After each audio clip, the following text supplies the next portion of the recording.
जय हिंद साथियों, welcome back to sigma एडु Gurukul.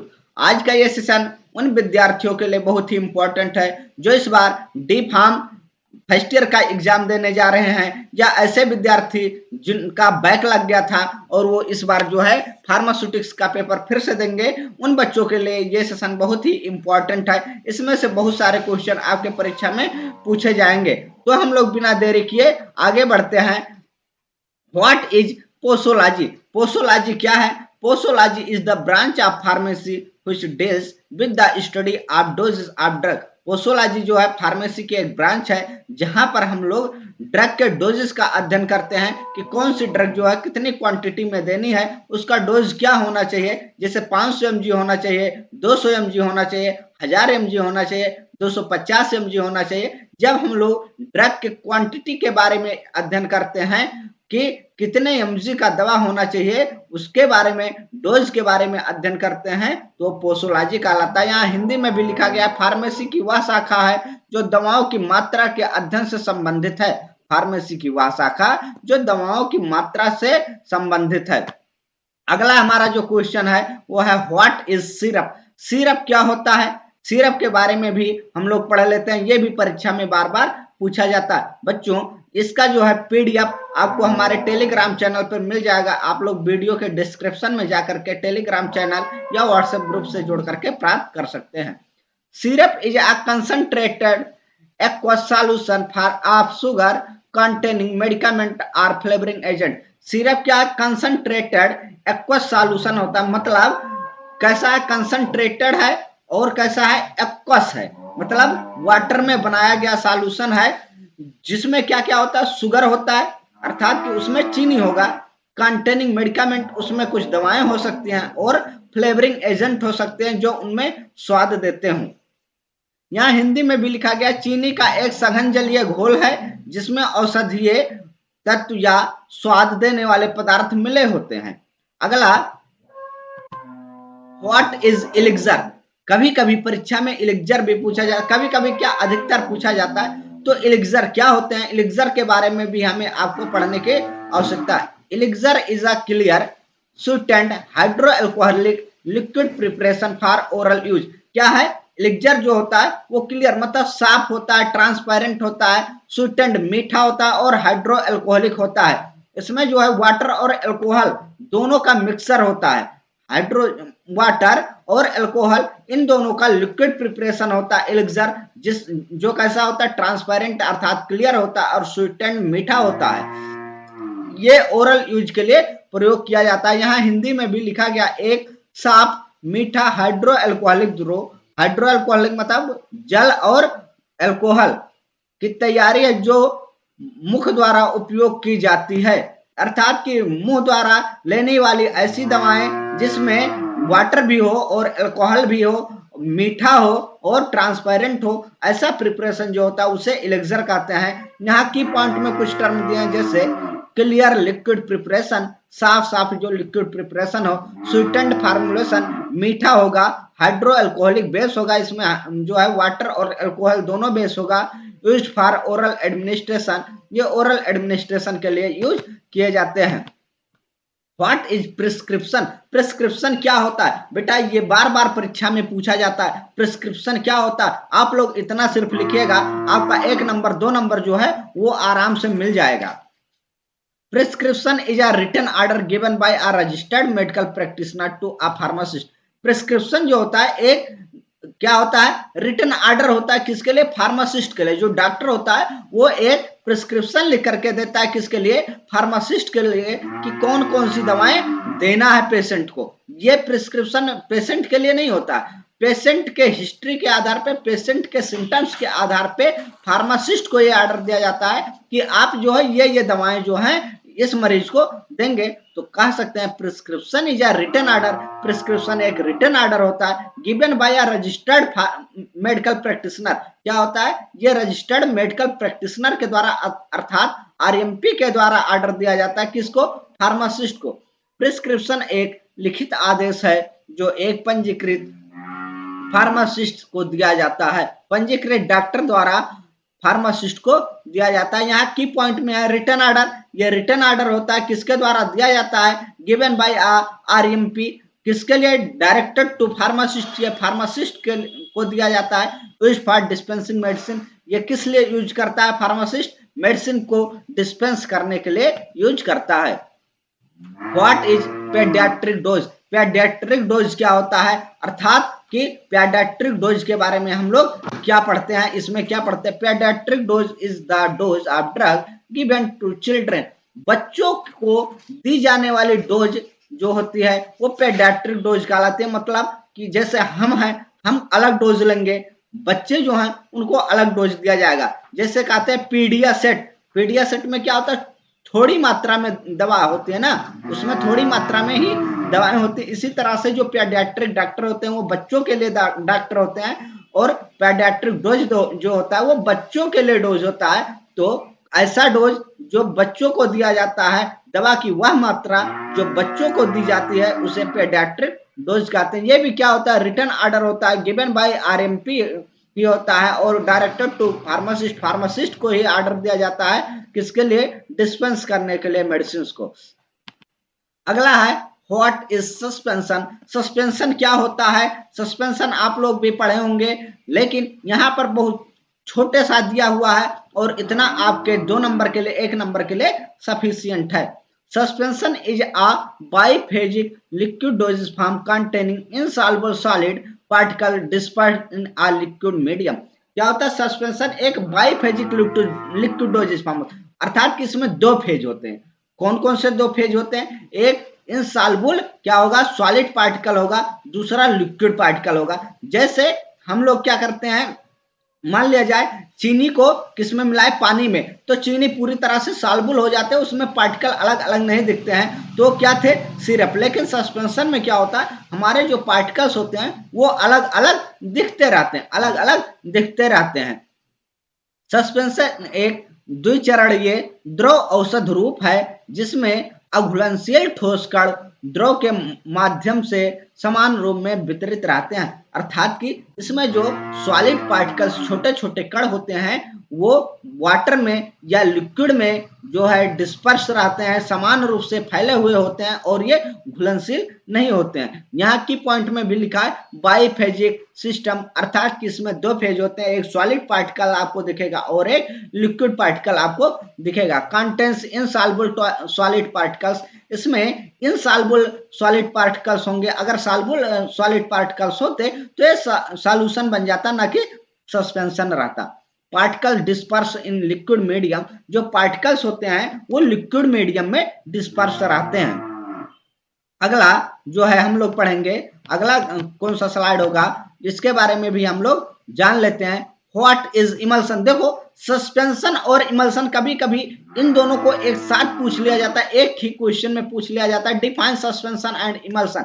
तो सस्पेंशन और इमल्सन हम दोनों को अच्छे से तैयार करते चलेंगे, और बेटा ध्यान रखना कि इनमें से जो है बहुत सारे क्वेश्चन आपके पेपर में आना ही आना है, इसमें कोई दो राय नहीं है। इमल्सन क्या है? Emulsion is a biphasic liquid dosage form. ये भी बाइफेजिक लिक्विड डोजेज फॉर्म होता है, in which one liquid is disperse in another immiscible liquid. क्या है? सस्पेंशन में क्या था? सॉलिड जो है वो लिक्विड में डिस्पर्स था, लेकिन इमल्सन में ऐसा नहीं होता है। इमल्सन में जो होता है उसमें लिक्विड लिक्विड में डिस्पर्स होता है, अर्थात कि लिक्विड को लिक्विड में ही मिलाया जाता है, और वो दोनों लिक्विड आपस में मिलते नहीं हैं, इमिसिबल होते हैं, और ये आपस में जो है इमिसिबल लिक्विड जो है ये मिल करके क्या बनाएंगे? ये मिल करके इमल्सन का निर्माण करेंगे। तो कह सकते हैं emulsion is a biphasic liquid dosage form. Emulsion जो होता है बाइफेजिक लिक्विड डोजेज फॉर्म होता है, इन व्हिच जिसमें one liquid is disperse in another immiscible liquid, जिसमें एक लिक्विड जो होता है दूसरे इमिसिबल लिक्विड में डिस्पर्स होता है। इसमें हम लोग क्या कहेंगे? इसमें हम लोग डिजॉल्व नहीं कहेंगे। डिजॉल्व जो होता है वो घुल जाता है, यह घुलनशील नहीं है, इमिसिबल है। ठीक। इमल्सन एक द्विचरणीय द्रव रूप है जिसमें एक द्रव दूसरे अघुलनशील द्रव में वितरित होता है। की पॉइंट में दिया गया बाइफेजिक सिस्टम 2 फेज होते हैं, इसमें कंटेन इनसॉल्युबल सॉलिड पार्टिकल्स। इसमें अघुलनशील ठोस कण होते हैं। ये चीज जो है ये गलत लिखा है, इनसॉल्युबल लिक्विड पार्टिकल्स होना चाहिए, यहाँ पर थोड़ा मिसटाइप हुआ है। Particle disperse in liquid medium, जो पार्टिकल्स होते हैं वो लिक्विड मीडियम में ही डिस्पर्स होते हैं। कण द्रव माध्यम में समान रूप से वितरित रहते हैं, जो भी पार्टिकल्स होंगे वो दूसरे लिक्विड में सेम, मतलब सेम एकदम से कहाँ कितने कितनी दूरी पर कौन सा पार्टिकल होना चाहिए वो इक्वली डिस्पर्स होते हैं। उपयोग से पहले अच्छी तरह हिलाएं। देखो सॉल्यूशन को जो है उसको डिस्पर्स करने के लिए कोई जरूरत है नहीं, क्योंकि वो ऑलरेडी जो है क्या है, सॉल्यूशन है और वो घुलनशील है। घुलनशील है अर्थात कि उसमें कोई ऐसा नहीं है कि सॉलिड पार्टिकल्स जो हैं या लिक्विड पार्टिकल्स जो हैं वो इकट्ठा हो सकते हैं, नजदीकियां उनमें आ सकती हैं। सस्पेंशन और इमल्सन में क्या होता है, आप सिरप पीते होंगे, कुछ ऐसे आते होंगे ना, ये सस्पेंशन, सिरप में सस्पेंशन पीते होंगे तो उस पर लिखा होगा शेक वेल बिफोर यूज, पीने से पहले जो है अच्छी तरह से हिलाएं। तो क्या होता है कि अच्छी तरह से जब हम हिलाते हैं तो हमारे जो पार्टिकल्स होते हैं डिस्पर्सिंग मीडियम में वो पूरी तरह से फैल जाते हैं। जो डिस्पर्स पार्टिकल होंगे वो डिस्पर्सिंग मीडियम में अच्छी तरह से फैल जाएंगे। अगला जो है वो है suppository. What is suppository? Suppository आप लोग सुने होंगे, हो सकता है याद ना हो, लेकिन सपोजिटरी जो है बहुत ही इंपॉर्टेंट क्वेश्चन बनता है पेपर में, यूपी बीटी में बार बार आता है। Suppository is a solid dosage form intended for insertion in body orifice where it melts or dissolves, या हम कह सकते हैं suppository is a solid dosage form intended for insertion in body cavities where it is melt और dissolve. क्या है, suppository जो होता है एक तरह से सॉलिड डोजेज फॉर्म ही होता है जो इंसर्ट किया जाता है बॉडी की कैविटी में। बॉडी की कैविटी में एक ऐसा सॉलिड फॉर्म होता है ड्रग का, ऐसा मेडिसिन का एक सॉलिड फॉर्म होता है जो बॉडी की कैविटी में इंसर्ट कर दिया जाता है, वहां धीरे धीरे वो मेल्ट होता है और डिजॉल्व हो जाता है। सपोजिटरी एक ठोस मात्रा रूप है जिसे शरीर के छिद्रों में प्रविष्ट किया जाता है जहां यह पिघलता है या खुलता है। जैसे सपोजिटरी जो है एनल कैनाल में लगाया जाता है, विजाइनल कैविटी में रखा जाता है, ईयर कैविटी में रखा, अर्थात कि हमारे शरीर की कैविटी में ये इंसर्ट कर दिया जाता है, वहां धीरे धीरे ये क्या होता है, मेल्ट होता है और डिजॉल्व होता है। तो सपोजिटरी जो है ये भी एक इंपॉर्टेंट क्वेश्चन होता है, आप लोग जो है सपोजिटरी को भी याद करके जाइएगा। What is dose? बेटा डोज क्या होता है? आप लोग डोज डोज तो कहते रहते हो, लेकिन डोज होता क्या है? Dose is the quantity of drug administered to produce a therapeutic effect. Dose जो होता है एक क्वांटिटी है जो एडमिनिस्टर किया जाता है किसी पेशेंट में, किसी व्यक्ति को दिया जाता है, किसके लिए, थेराप्यूटिक इफेक्ट के लिए, जो हमें जरूरत भर का थेराप्यूटिक इफेक्ट दे। ऐसा भी ना हो कि टॉक्सिक इफेक्ट दे, ऐसा भी ना हो कि इफेक्ट ही ना दे या बहुत कम इफेक्ट दे, हमें थेराप्यूटिक इफेक्ट अर्थात कि हमें लाभ ही पहुंचाए, ऐसे इफेक्ट वाली दवाएं, ऐसे इफेक्ट का डोज जो होता है वो डोज होता है। ऐसे इफेक्ट के लिए जो क्वांटिटी यूज की जाती है उसे डोज कहते हैं। Dose is the quantity of drug. Dose क्या है? ड्रग की क्वांटिटी है जो एडमिनिस्टर किया जाता है बॉडी में, किसके लिए, थेराप्यूटिक इफेक्ट के लिए। दवा की वह मात्रा है जो चिकित्सीय प्रभाव उत्पन्न करने के लिए दी जाती है। यहाँ आप लोग पढ़ सकते हैं amount of drug given at a time, एक बार में दी जाने वाली दवा की मात्रा। Depend on age, weight, body condition. क्या है, डोज जो है किसी व्यक्ति के एज पर भी निर्भर करता है, वेट पर भी निर्भर करता है और बॉडी की कंडीशन पर। जैसे एज के अनुसार बच्चों में पेडियाट्रिक डोज आप लोगों ने पढ़ा, वेट के अनुसार अगर कोई बहुत मोटा है, कम उम्र है लेकिन बहुत हैवी वेट का है तो उसे वेट के अनुसार हम मेडिसिन दे सकते हैं। बॉडी की कंडीशन कैसी है, बॉडी के कंडीशन के आधार पर भी दे सकते हैं। ऐसा ना हो एकदम दुबला पतला सा हो, रोगी हो, उसकी कंडीशन कैसी है उसके आधार पर भी हम लोग दवाएं दे सकते हैं। Where is with disease and severity, किसी व्यक्ति को अगर बीमारी है या कितने जो है बीमारी गंभीर है उसके अनुसार भी हमारी दवाएं जो हैं वो डोज डिपेंड हो जाती हैं। डिटरमाइंस थेराप्यूटिक इफेक्ट, ये जो है थेराप्यूटिक इफेक्ट को डिटरमाइन करती हैं। अगर हम कम दवा देंगे तो हमारा थेराप्यूटिक इफेक्ट कम आएगा, बहुत ज्यादा दवा दे देंगे, बहुत ज्यादा डोज दे देंगे तो टॉक्सिक इफेक्ट मिलने लगेगा।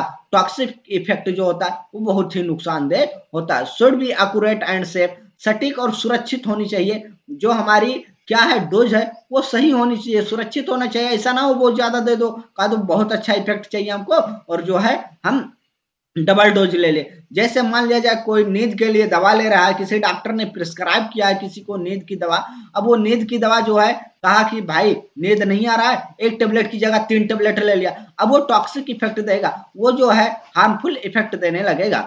Too little no effect, too much side effect. क्या है, अगर बहुत कम मात्रा में हम दवा को देंगे तो कोई इफेक्ट नहीं मिलेगा, लेकिन अगर वही दवा जो है बहुत ज्यादा मात्रा में दे देंगे तो साइड इफेक्ट मिल जाएगा। तो दवा जो है हमें सेफ क्वांटिटी में लेनी चाहिए, सेफ डोज में लेनी चाहिए। ऐसा ना हो कि हमारी दवा जो है वो साइड इफेक्ट दे या थेराप्यूटिक इफेक्ट भी ना दे पाए। What is mixture?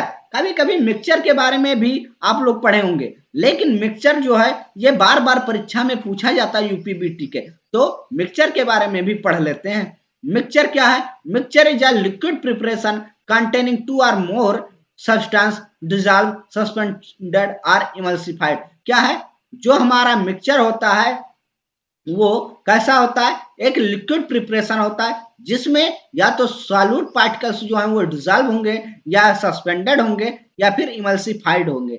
देखो सिरप को भी हम लोग क्या कह सकते हैं? मिक्सचर ही कह सकते हैं। सस्पेंशन को भी मिक्सचर कह सकते हैं, इमल्सन को भी मिक्सचर कह सकते हैं। तो इससे ये हम फाइनली कह सकते हैं कि मिक्सचर जो होता है वह चाहे उसमें सॉलिड पार्टिकल डिजॉल्व हो या सस्पेंडेड हो या इमल्सिफाइड हो, ये कैसा होगा? ये लिक्विड प्रिपरेशन होगा और ये क्या कहलाएगा? मिक्सचर कहलाएगा।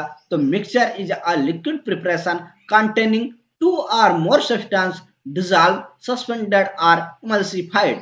मिक्सर क्या है? मिक्सचर एक द्रव तैयारी है जिसमें 2 या 2 से अधिक पदार्थ घुले हुए हों, निलंबित हो या इमल्सिफाइड हो।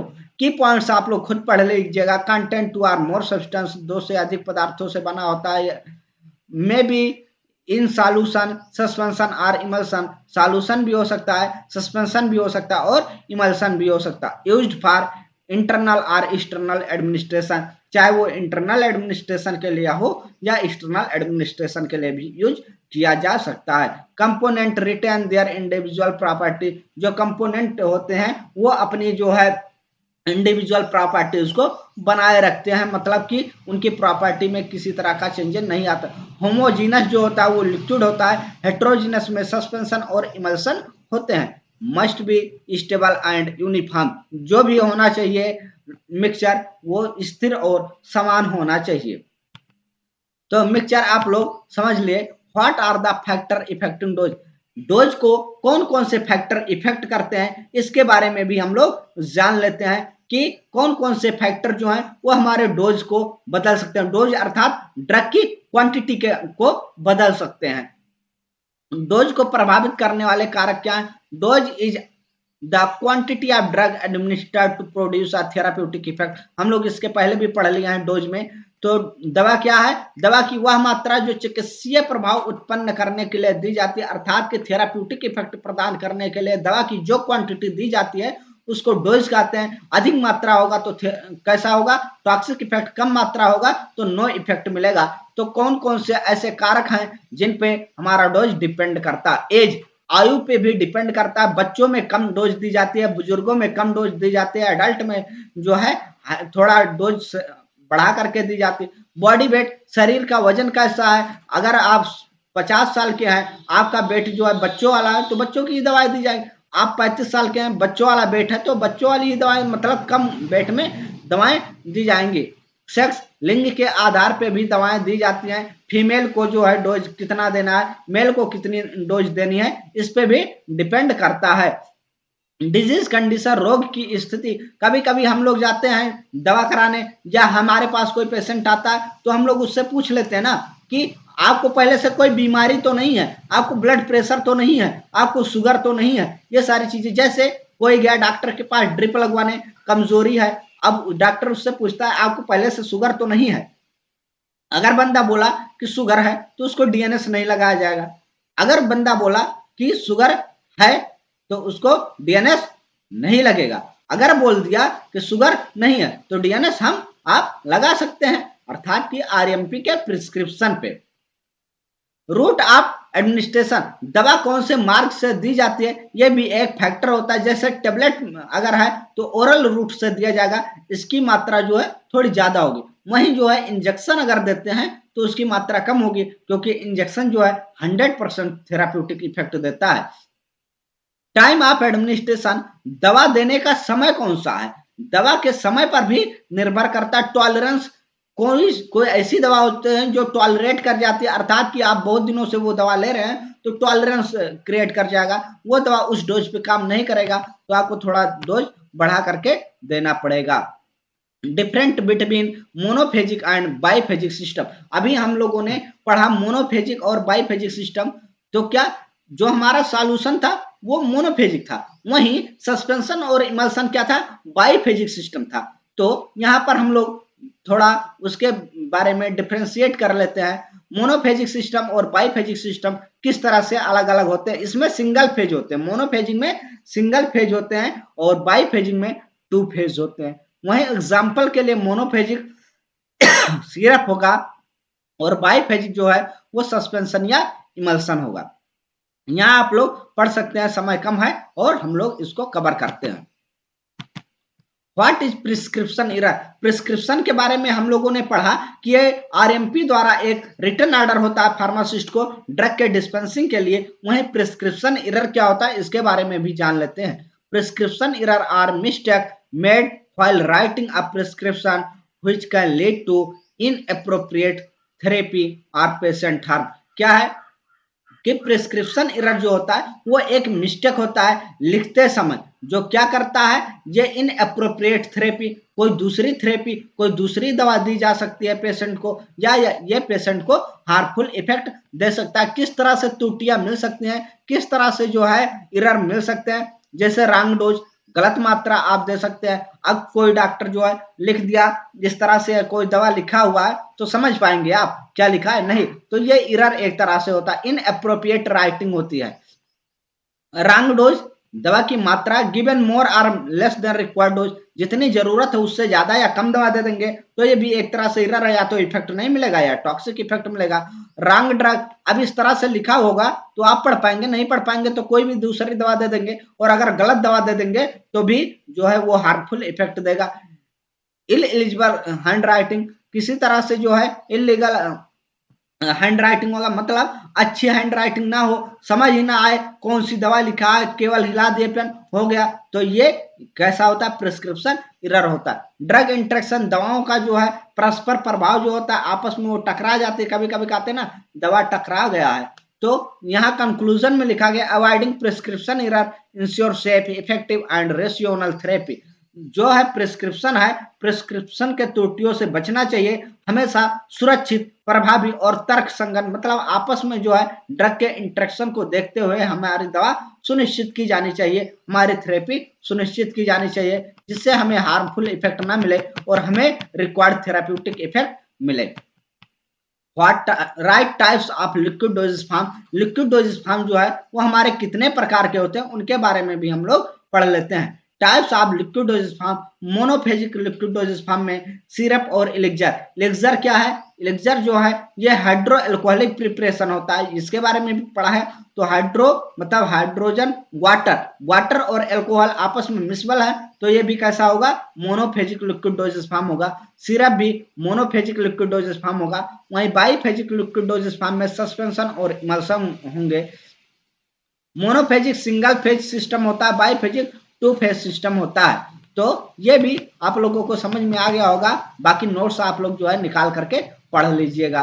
व्हाट इज लोशन, लोशन क्या होता है, lotion is a liquid preparation intended for external application without rubbing. जो लोशन होता है ना, लोशन, लोशन क्या है, ये भी एक तरह से लिक्विड प्रिपरेशन होता है जो एक्सटर्नल एप्लीकेशन के लिए यूज किया जाता है। लेकिन याद रहे कभी भी लोशन का इस्तेमाल करते हुए स्किन को रब नहीं करना, दवा को लगा करके इस तरह से इसे छोड़ देना, ये नहीं कि खूब रगड़ दो, ऐसे ऐसे करके कुछ लोग मालिश करते हैं ना, तो विदाउट रबिंग हमको जो है लोशन यूज करना है। लोशन को कभी हम लोग रबिंग करके इस्तेमाल नहीं करते हैं। लिक्विड प्रिपरेशन होगा, एक्सटर्नल यूज केवल होता है, इंटरनल यूज के लिए नहीं होता है। अप्लाइड विदाउट रबिंग, बिना रगड़ के ही इसको लगाया जाता है। सूदिंग और प्रोटेक्टिव एक्शन ये देता है।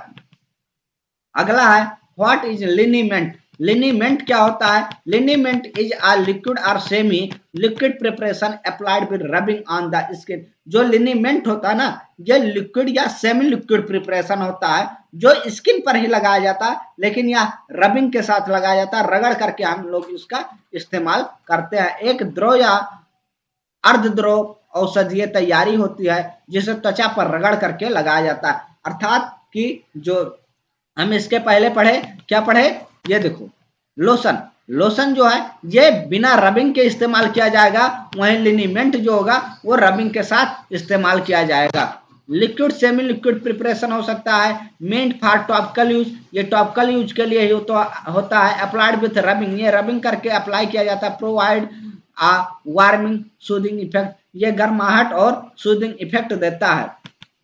अगला पॉइंट जो है गार्गल। आप लोग गार्गल भी बहुत इस्तेमाल किए होंगे या आपकी फैमिली में कोई गार्गल इस्तेमाल करता होगा, तो गार्गल क्या होते हैं इसके बारे में भी हम लोग पढ़ लेते हैं। Gargle is a liquid preparation used for washing the throat. Gargle जो होता है ये भी एक लिक्विड प्रिपरेशन होता है जो हमारे थ्रोट को साफ करने के लिए उपयोग किया जाता है, गले को साफ करने के लिए उपयोग किया जाता है। गार्गल कहते हैं गलारा कर लो, बाबू, गलारा वो लोग बोलते हैं ना, तो ये गार्गल होता है, मतलब कि हमारे गले को साफ करना होता है। लिक्विड प्रिपरेशन ये भी होता है, थ्रोट को वॉश करने के लिए यूज किया जाता है। एंटीसेप्टिक एक्शन इसमें होता है। कॉमन एग्जाम्पल जो है वो क्या हो सकता है, ये बार बार एग्जाम में पूछा जा सकता है कि जो है आपके गले को साफ करने के लिए कौन सा लिक्विड प्रिपरेशन यूज किया जाता है, तो वो क्या होता है, गार्गल्स होते हैं। ठीक, क्या होते हैं, गार्गल्स होते हैं।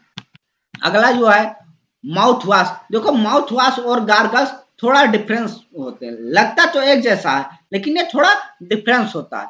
Mouth wash is a liquid preparation use for cleaning the mouth. ये क्या होता है, जो माउथ वॉश होते हैं ये माउथ को क्लीन करने के लिए यूज किया जाता है, जबकि गार्गल्स जो होते हैं, गलारा जब करते हैं हम लोग तो गले को साफ करते हैं ना, और जब कुल्ला केवल ऐसे कर ले मुंह में, तब माउथ वॉश होता है। गार्गल गले को साफ करता है, माउथ वॉश मुंह को साफ करता है।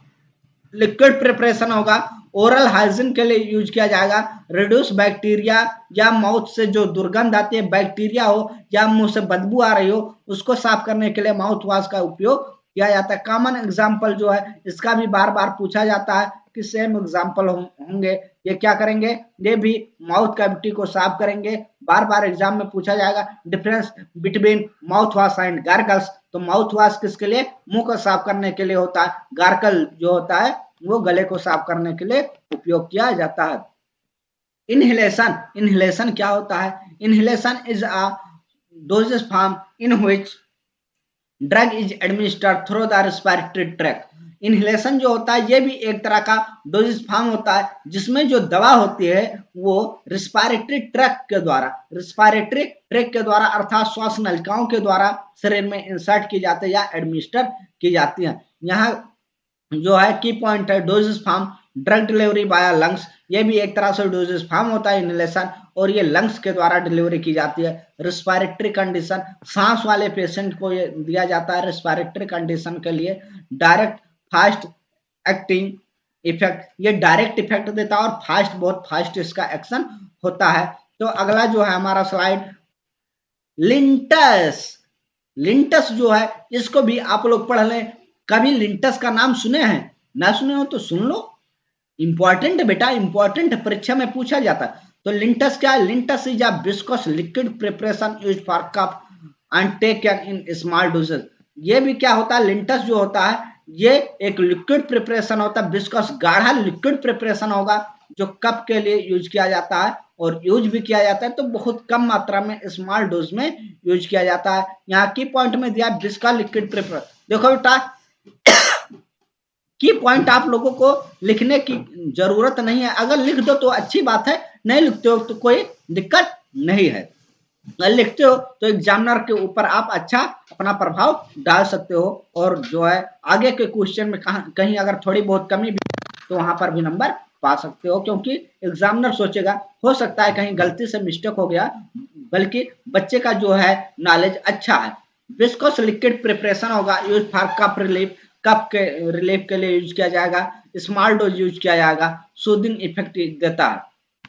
लास्ट हमारा जो है वो है क्रीम। ए बेटा, सब लोग क्रीम लगाते गोरा होने के लिए आए, इससे इसे लगाते हो ना, क्रीम लगा के पढ़ने जाते हो। Cream is a semi solid emulsion intended for external application.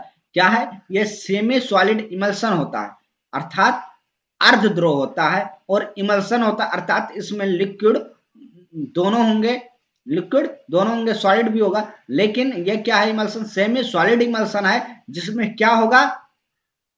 Oil भी होगा और वाटर भी होगा। हाँ, ये हो सकता है कि वाटर की मात्रा कभी ज्यादा हो और कभी ऑयल की मात्रा ज्यादा हो, लेकिन क्रीम जो सेमी सॉलिड है, ये तो सबको पता है, ट्यूब लगाते हैं ना, तो सेमी सॉलिड है। और कैसा है? इमल्सन है। किसके लिए? एक्सटर्नल एप्लीकेशन के लिए। क्रीम कोई आग के मुंह के अंदर लगाते हो क्रीम? क्या नहीं, जो है हम लोग स्किन पे इस्तेमाल करते हैं, आउटर सरफेस पे एक्सटर्नल एप्लीकेशन करते हैं। सेमी सॉलिड इमल्सन होता है, meant for external use, soothing moisturising effect, हम लोग सूदिंग के लिए या मॉइस्चरिंग इफेक्ट के लिए यूज करते हैं, स्किन के प्रॉब्लम को जो है ट्रीट करने के लिए यूज करते हैं। तो आज के लिए सिर्फ इतना ही। अगले सेशन में हम मिलते हैं शॉर्ट आंसर टाइप क्वेश्चन के साथ, वो भी आपको इसी तरह से नोट्स मिलेगा, और अच्छे से आप लोग पढ़िए। इस बार परीक्षा में अच्छे से अच्छे नंबर आपको लेकर के आना है। जय हिंद, जय भारत।